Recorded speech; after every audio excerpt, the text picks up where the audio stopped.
मध्य प्रदेश में कई ऐसे मुद्दे हैं जिनको बहुजन समाज पार्टी आगे लेकर चल रही है। और सतना में जैसा कि आप जानते हैं कि सतना स्मार्ट सिटी घोषित हुआ है, लेकिन सतना के बाद जो स्मार्ट सिटी घोषित हुई है, आज आप वहाँ जाएंगे तो आपको ज़्यादा विकास दिखेगा। और हमारे सतना में देखेंगे तो कोई विकास नहीं दिखेगा। आज आप चाहे शिक्षा की बात कर लें, चाहे दवाइयों की बात कर लें, बेरोजगारी की बात कर लें, आज आप सरकारी अस्पताल की हालत देखें कि वहाँ जो व्यक्ति जाता है, एक स्वस्थ व्यक्ति अगर किसी मरीज को देखने जाता है, जब वो वापस आता है तो आधा बीमार तो वो स्वयं हो जाता है। वहाँ की गंदगी देखते, एक बेड में दो लोग एडमिट होते हैं, जमीन में लोग एडमिट होते हैं, तो बड़ा ही विभत्स वहाँ का दृश्य रहता है। दूसरा मुद्दा है हमारा युवाओं का बेरोजगारी को लेकर। आज आप देखिए हमारे सतना में 3-4 फैक्ट्रियाँ, उसका जो भी प्रदूषण होता है उससे हमारे परिवार को, हमारे बच्चों को, माता पिता को नुकसान होता है। लेकिन अगर अपने सतना के युवाओं के हक की बात करें तो वहाँ कभी भी कोई भी आदमी इस हक के लिए नहीं लड़ता कि कम से कम लोकल आदमी ही 30 से 40% रहना चाहिए। तीसरा मुद्दा रहेगा सतना में 7 से 8 छोटे ट्रेनिंग सेंटर खोलने का, जिसमें कि हमारी बहनें, हमारे भाई वहाँ आके फ्री में ट्रेनिंग लेंगे, जैसे मोबाइल बनाने की ट्रेनिंग, कंप्यूटर बनाने की ट्रेनिंग, वॉशिंग मशीन बनाने की ट्रेनिंग, इलेक्ट्रॉनिक गाड़ी बनाने की ट्रेनिंग और ऐसी कई चीज़ें हैं जो हमारे युवा अगर वहाँ जाकर सीखेंगे और जब वो परिपक्व हो जाएंगे, सीख के तो पढ़ने का 1000-2000 रुपये उससे भी कमाएंगे, जिससे कि एक बेरोजगारी का वो समाप्त हो।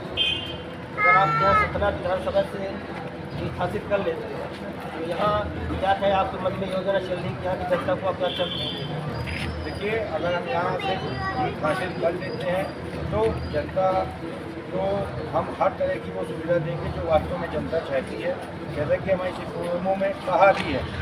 बहन मायावती जी ने कि इस बार हम खुल के समर्थन देंगे, तो निश्चित रूप से जिसकी सरकार आएगी उसको वो खुल के समर्थन देंगी और हम भी सरकार में आके जो भी सतना का विकास ज़्यादा से ज़्यादा हो सकेगा वो करेंगे, जिसके कारण हमारे सतना के जो पढ़े लिखे युवा हैं उनको किसी न किसी कारणवश अपने माता पिता को छोड़कर बाहर नौकरी करने जाना पड़ता है। ऐसे युवाओं की भी हम व्यवस्था करेंगे कि वो अपने घर में रह सकें, अपने माता पिता की भी सेवा करें और साथ में रोजगार। लाडली बहना योजना भाजपा सरकार मध्य प्रदेश जानता है यह योजना मात्र इसलिए चलाई गई कि जब सर्वे हुआ तो भारतीय जनता पार्टी पूरी तरह से हार रही थी। आज ये हमारा दुर्भाग्य है कि जिस प्रदेश का मुखिया ये कहता हो कि हम किसान के पुत्र हैं, उस